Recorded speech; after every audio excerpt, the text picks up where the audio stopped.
დღეს გვაქვს ძალიან საინტერესო თემა და აქტუალური ჩემი აზრით ყველაზე მეტად დეფიციტურ პროფესიებს შეეხება დღევანდელი ჩვენი თემა.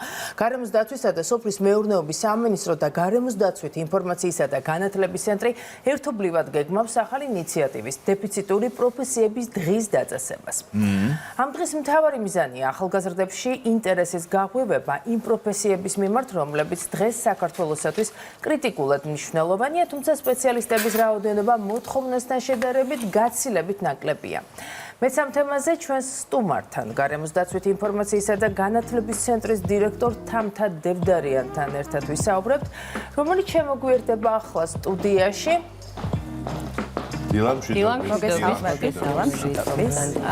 თამთა, მოგესალმებით, მადლობა რომ მოხვედით ჩვენთან სტუდიაში. პირველ რიგში მინდა დავიწყოთ საუბარი დეფიციტური პროფესიების დღის იდეისა და მიზნების შესახებ. რატომ გახდა აუცილებელი თქვათ ამ დღის დაწესება, რამ განაპირობა ეს? მოგახსენებთ, უპირველეს ყოვლისა კიდევ ერთხელ მივესალმებით თქვენ სტუმარს. გარემოს დაცვითი ინფორმაციისა და განათლების ცენტრი დასაწყისისათვის აღნიშნავ, რომ არის გარემოს დაცვისა და სოფლის მეურნეობის სამინისტროს საჯარო სამართლის იურიდიული პირი და როგორც თქვენ აღნიშნეთ, ნინო, უშუალოდ ბატონი მინისტრის ინიციატივით ჩვენ გადავწყვიტეთ, რომ დავაწესოთ დეფიციტური პროფესიის დღე. ეხლა ალბათ გაინტერესებთ თუ რა არის ეს დეფიციტური პროფესია. თქვენ არც ერთი არა ხართ მაგის რომელი პროფესიები ითვლება დეფიციტურად? თუ შეიძლება რომ გითხრათ და რამდენად მნიშვნელოვანი არის ის პროფესიები, რომლებიც აი ამ დეფინიციაში შედის? აუცილებლად მოგახსენებთ. ჩვენი ცენტრის უმნიშვნელოვანეს საქმიანობას წარმოადგენს გარემოს დაცვითი და აგრარული მიმართულებით ცნობიერების ამაღლება და განათლების ხელშეწყობა. აქედან გამომდინარე დეფიციტურ პროფესიებზე, როდესაც ვისაუბრებთ დეფიციტურ პროფესიებზე, სწორედ აგრარული და გარემოს მიმართულებით. ეს გახლავთ აგრონომის პროფესია, ეს გახლავთ ჰიდროლოგის პროფესია, ეს გახლავთ მექანიზატორის, მეტყევის, მეფუტკრე ვეტერინარის პროფესია, რომელიც მეც რომ პირველად გავიგე, საკმაოდ გამიკვირდა, თუმცა არის უმნიშვნელოვანესი პროფესია. ვეტერინარია მოგეხსენებათ ძალიან ცნობილია, თუმცა ეს მხოლოდ და მხოლოდ ურბანულ ვეტერინარიას არ მე მინდოდა გამოსულიყავი ბავშვობაში. დეცით რა, მე მგონი რომ ახლა რაღაცა უფრო პოპულარული უნდა გახდეს ეს პროფესია, იმიტომ რომ ყოველ ჩვენგანს ძალიან ბევრ ადამიანს რა უფრო და უფრო მეტი შინაური ცხოველი ყავს სახლში. აი სწორედ ამიტომ აღვნიშნე. ეს არა მხოლოდ ურბანული ვეტერინარია არის, ეს ვეტერინარია ფართო გაგებით, რა თქმა უნდა. და ასე შემდეგ. აღნიშნული პროფესიების პოპულარიზაცია არის ძალიან მნიშვნელოვანი ჩვენი ქვეყნისათვის. მოგეხსენებათ, საქართველოს ცნობილი არის თავისი ბიომრავალფეროვნებით, არაჩვეულებრივი ნიადაგებით და ძალიან მნიშვნელოვანი არის, რომ არსებობდნენ პროფესიონალები ამ ძალიან მნიშვნელოვან პროფესიებში. ეს არ არის მხოლოდ და მხოლოდ კავშირში, მხოლოდ და მხოლოდ გარემოსთან. ყოველივე ეს ჯაჭვური რეაქციით არის, ასე ვთქვათ, გადაბმული ჩვენ სიცოცხლესთან და შემთხვევაში. როგორ ვიდით? ანუ პროფესია რომ იყოს ადამიანის საგაზაფხულოს პროფესია არის, ანუ სპეციალობები, პროფესიული სასწავლებლებიც და გახსენებთ აღნიშნულთან დაკავშირებით ჩვენი სამინისტრო და ჩვენი ცენტრი უშუალოდ ძალიან აქტიურად მუშაობს განათლების სამინისტროსთან და ჩვენს ქვეყანას აქვს ძალიან მნიშვნელოვანი წვლილი ამ დეფიციტური პროფესიების პოპულარიზაციაში და მოგახსენებთ რატომ. დღევანდელ დღეს ამ მიმართულებით უმაღლეს სასწავლებელებში და პროფესიულ კოლეჯებში სწავლა გახლავთ უფასო.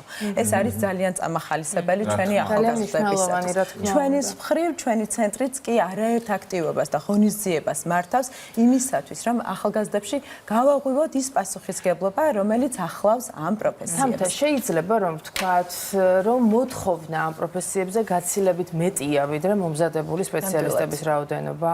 ნამდვილად, დღევანდელ დღეს მოთხოვნა საქართველოში ბევრად მეტი არის, ვიდრე მომზადებული კადრი. ამის მიზეზი რა არის?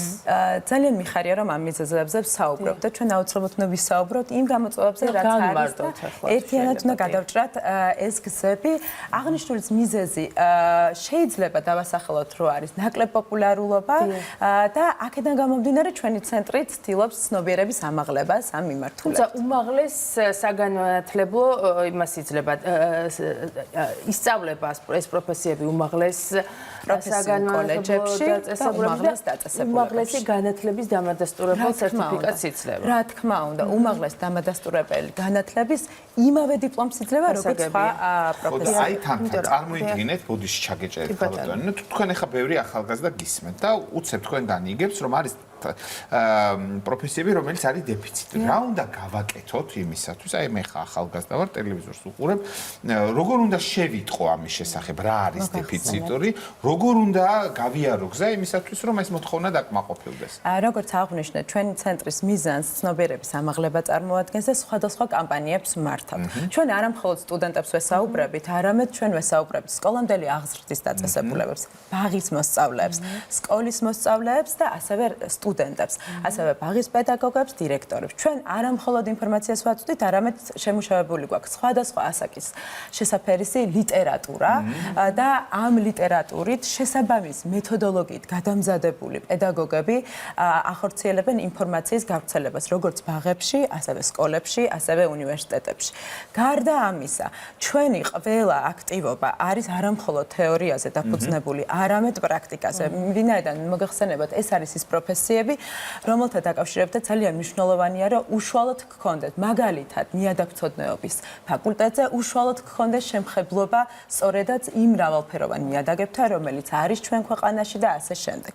გარდა ამისა, არაერთ წამახალისებელ ღონისძიებას ვახორციელებთ ჩვენი სამინისტროს ინიციატივით, მაგალითად, მეტყევეს პროფესიის პოპულარიზაციისათვის ჩვენ წესეთ ასე ვთქვათ, ფოტოკონკურსი დღე ჩემი სიცოცხლის წყაროა. ჩვენ სეგმენტს წარმოადგენენ ახალგაზრდები. გამომდინარე აქედან ასაკობრივი ჯგუფი, რომელსაც ფარავთ ჩვენი კონკურსები, ძირითადად გახლავთ მე-12 კლასის მოსწავლეები და როგორც აღვნიშნეთ, სკოლამდელი აღზრდის დაწესებულებები და შემდგომ უკვე უმაღლესი სასწავლებლების სტუდენტები. აღნიშნული გახლავთ ძალიან წამახალისებელი, როდესაც ეს ადამიანი თავად იწყებს ფიქრს და ზრუნვას მაგალითად გარემოზე. და თავად ქმნის პროექტს თავისი თვალთახედვით. და როდესაც ეს ყველაფერი წამახალისებელია, რა თქმა უნდა, ეს არის ძალიან კარგი. ჩაგეჭრებით, ხო იცით, ახლა 21 საუკუნეა და ისეთი ახალგაზრდობა მოდის, რომელსაც აინტერესებს ფინანსურად რამდენად უზრუნველყოფილი იქნება. IT პროფესიები როგორი არის ეს? აი მე თუ დავგეგმე, მე დიშვილები მყავს. შემიძლია მათ ურჩიო, რომ დაინტერესდეს, იმიტომ რომ ნიადაგთმცოდნეობა ძალიან საინტერესოა. მაგრამ მისი ცხოვრების პერსპექტივისთვის რამდენად ანაზღაურებადია, რამდენად შეგვიძლია ჩემი ცხოვრება. თამამად ვიტყვი, რომ ეს პროფესიები არის მომავლის პროფესიები და ეს არის ჩვენი ხვალინდელი დღე და რატომ? რატომღაც სტიგმასავით არსებობს საზოგადოებაში, რომ აგრონომის, თუნდაც მეღვინის და ასე შემდეგ პროფესიები, ეს არის ძველი ტრადიციული პროფესიები და ეს დღეს ესე არ არის. თანამედროვე ტექნოლოგიასთან განვითარებასთან ერთად, თანამედროვე ტექნოლოგიების განვითარებასთან ერთად ძალიან განვითარდა შესაბამისი ხელსაწყოები, რომლებსაც იყენებენ ეს ადამიანები. მაგალითად, მეტყევე, რომელიც იყენებს თანამედროვე ხელსაწყოს. ეს იქნება თანამედროვე ელექტრონული რუკები, ტაქსაციის შესაბამისი აპარატები, დრონები თუ ასე შემდეგ. ანალოგიურად აგრონომიის სფეროში და ასე შემდეგ და ასე შემდეგ. ეს გახლავთ ნამდვილად მომავლის პროფესია, რომელიც საკმაოდ მაღალ ანაზღაურებადი არის მათ შორის საზღვარგარეთ. თვითონ ხელშეწყობა რამდენად ექნება? აი მაგალითად მე სხვადასხვა სოციალურ ქსელში გამოწერილი მყავს მაგალითად ახალგაზრდა მეტყევე და გამოვიწერე რის გამო. გიხსნის გირჩი რაში შეიძლება გამოიყენო რა დროს რა სოკომოდის და გარდა იმისა რომ მეტყევია და უვლის დაცულ ტერიტორიას, ამასთან ერთად მივხვდი რომ მას აქვს ძალიან დიდი განათლება, რომ აგიხსნას ყოველდღიურად. მაგალითად მანქანით, როდესაც დასავლეთიდან აღმოსავლეთისგან ვიმგზავრე, მანქანა ხელი დამიქნია და ქუთაისამდე წავიყვანე ახალგაზრდა ბიჭი, რომელიც იყო ვეტერინარი. მაგრამ ნახეთ ახლა გიორგის კითხვის გაგრძელებაზე მინდა. თუ კი ფუტკრის ვეტერინარი გამოვა, მე რამდენად შემექნება მხარდაჭერა იგივე აი დასაქმების კუთხით, რომ მაგალითად დავსაქმდე, იმიტომ რომ დედაქალაქში ახლა ფუტკარი ნაკლებად არის. უფრო რეგიონშია, ხო მართალია? აი როგორი არის მხარდაჭერა, თვითონ პროგრამები თუ არის ამ მიმართულებით? ჩვენი სამინისტრო არის საკმაოდ დიდი სამინისტრო და ძალიან მნიშვნელოვან რეფორმებს ახორციელებს და მათ შორის ძალიან სერიოზულ რეფორმებს ახორციელებს არა მხოლოდ დედაქალაქში, არამედ მის ფარგლებს გარეთ და უშუალოდ რეგიონებში. ჩვენ არაერთი სტაჟირების პროგრამა გვაქვს, როგორც ჩვენ ცენტრს, ასევე სამინისტროს სხვადასხვა მიმართულებით, მაგალითად, სატყეო დეპარტამენტი იქნება ეს სურსათის ეროვნული სააგენტო თუ ასე შემდეგ. როგორც აღვნიშნე, ყველა იმ თეორიულ ინფორმაციას, რომელსაც ვაწვდით, აუცილებლად მოსდევს პრაქტიკული კომპონენტი. იქნება ეს სტაჟირების პროგრამები, მაგალითად, მცირე ბიზნესის საწარმოებში, აგრარული მიმართულებით თუ ასე შემდეგ. იმისათვის, რომ ამ ადამიანებს ჰქონდეთ იმის შესაძლებლობა, რომ იფიქრონ, რომ ხვალ, როდესაც დაასრულებენ ამ ფაკულტეტზე სწავლას, აუცილებლად უნდა დარჩნენ პროფესიებში და აღვნიშნავ ერთ ძალიან მნიშვნელოვან ინიციატივას და არა მხოლოდ ინიციატივას, არამედ უკვე დამკვიდრებულ პრაქტიკას.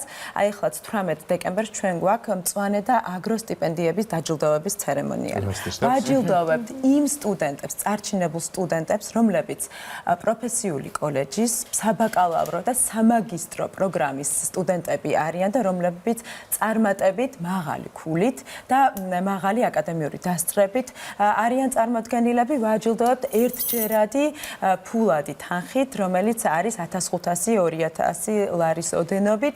სამაგისტრო პროგრამაზე თანხა უფრო მაღალია დაწესებული. ეს გახლავთ რა. ეს ერთგვარი წახალისება და აუცილებლად უნდა აღინიშნოს ისიც, რომ პროფესიულ კოლეჯში სწავლა სახელმწიფოს მიერ არის სრულად მხარდაჭერილი და აფინანსებს სწავლას სახელმწიფო სრულად, ასე რომ შესაძლებლობა აქვს ყველა ადამიანს, ვისაც სურს უმაღლესი განათლების მიღება, უფასოდ შეისწავლოთ პროფესიული განათლების მიღება, ასე და ვთქვათ, უფასოდ შეისწავლოს ეს პროფესია. ტენდენცია როგორია წლიდან წლამდე? წლიდან წლამდე ტენდენცია არის მზარდი. ამას ვიტყვით ამამად. ამაზე მეტყველებს ის დინამიკა, მომართვიანობა ჩვენთან, ჩართულობა იმ სტუდენტების, რომლებსაც სურთ ჩაერთოთ ჩვენ სხვადასხვა პროექტებში, ინიციატივებში თუ ასე. ნინოს გადაცემის მერე ნახეთ რა მოხდება. დეფიციტთან აქვე ერთს ვიტყოდი, რომ როგორც ჩანს, ჩემი აზრით, პროფესიული განათლების მიმართ ნაკლები ინტერესი მაინც განპირობებული იყო ძველი წარმოდგენებისგან. მიუხედავად იმისა, რომ ძალიან ბევრი რამ განვითარდა, წინ წავიდა ზოგადად ამ პროფესიასთან დაკავშირებული ბევრი რამ, ხო, ტექნოლოგიები დაიხვეწა. ესე მოკლედ, ძალიან მოკლედ რომ ვთქვათ, იმ პერსპექტივების შესახებ, რომელსაც მიიღებენ ადამიანები, რომლებიც ჩააბარებენ პროფესიულ სასწავლებლებში და მიიღებენ ამ პროფესიებს. და ერთს დავამატებ ძალიან მნიშვნელოვან საკითხს. ჩვენი ცენტრი აქტიურად იწყებს თანამშრომლობას საერთაშორისო ურთიერთობების თვალსაზრისით, რა თქმა უნდა, ჩვენი მიმართულებით გულისხმობ ამას. და როდესაც სტუდენტებს ექნებათ საშუალება, რომ მაგალითად სტაჟირების პროგრამა გაიარონ, პირობითად რომ ვთქვათ, ბერნის უნივერსიტეტთან გვაქვს გაფორმებული ურთიერთთანამშრომლობის შესახებ მემორანდუმი ბერნთან. ძალიან მნიშვნელოვანი იქნება, რომ მათ სტაჟირების პროგრამა გაიარონ საზღვარგარეთ, რომ დაეუფლონ საზღვარგარეთის პრაქტიკად, ნახონ რა არის საუკეთესო მაგალითები და შემდგომ რა თქმა უნდა დაუბრუნდნენ ისევ ჩვენს არაჩვეულებრივ ქვეყანას და გაანაგრძონ საქმიანობა. დიდი მადლობა და თამთა რომ შევაჯამოთ, აი მოკლედ რომ გითხრათ სამომავლო გეგმების შესახებ რა აქტივობებს გეგმავთ კიდევ თუ გაქვთ თქვათ რაღაც ჩამოყალიბებული ასე ვთქვათ გეგმა რა გაქვთ დაგეგმილი? ჩვენ დავიწყეთ დეფიციტური პროფესიების დღის აღნიშვნით, როგორც აღნიშნეთ ბატონი მინისტრის და უშუალოდ სამინისტროს ინიციატივა გახლავთ, რომელიც იქნება ძალიან მნიშვნელოვანი დღე, სადაც იქნება თაობათა შორის დიალოგი. ეს პროფესიები, რომელზეც მე ვისაუბრე, არის უმნიშვნელოვანესი პროფესიები, სადაც მაღალი თაობის, უფრო ასაკით დიდი თაობის წარმომადგენელთა ჩართულობა და მათი როლი არის უმნიშვნელოვანესი. სწორედ ესენი არიან ის პიროვნებები, რომლებმაც ახალ თაობას უნდა გადასცემათი ცოდნა და გამოცდილება. აქედან გამომდინარე, დეფიციტური პროფესიის დღე კიდევ ერთხელ იქნება თანმამი განაცხადი იმისა, რომ ჩვენს არაჩვეულებრივ ქვეყანაში არის უდიდესი პოტენციალი იმისათვის, რომ ახალგაზრდები დაეუფლონ ამ მნიშვნელოვან პროფესიას ისევ და ისევ ჩვენი ყოველდღიურობისთვის, ჯანმრთელობისთვის და ჩვენი ქვეყნის განვითარებისათვის. დიდი მადლობა, ძალიან საინტერესო იყო. დიდი მადლობა გითხრათ თამთა დევდარიანს, რომელიც ჩვენთან სტუმრად იყო და გაგვესწრო რომელმაც დაგვაინტერესა ლამის შეგვაწმლებინოს პროფესია. მეტად დაგვაინტერესა და ხშირად ველოდებით თამთას საინტერესო თემებით და აქტივობებით, რა თქმა უნდა. დიდი მადლობა რომ იყავით ჩვენთან ერთად. ღმერთი მადლობა.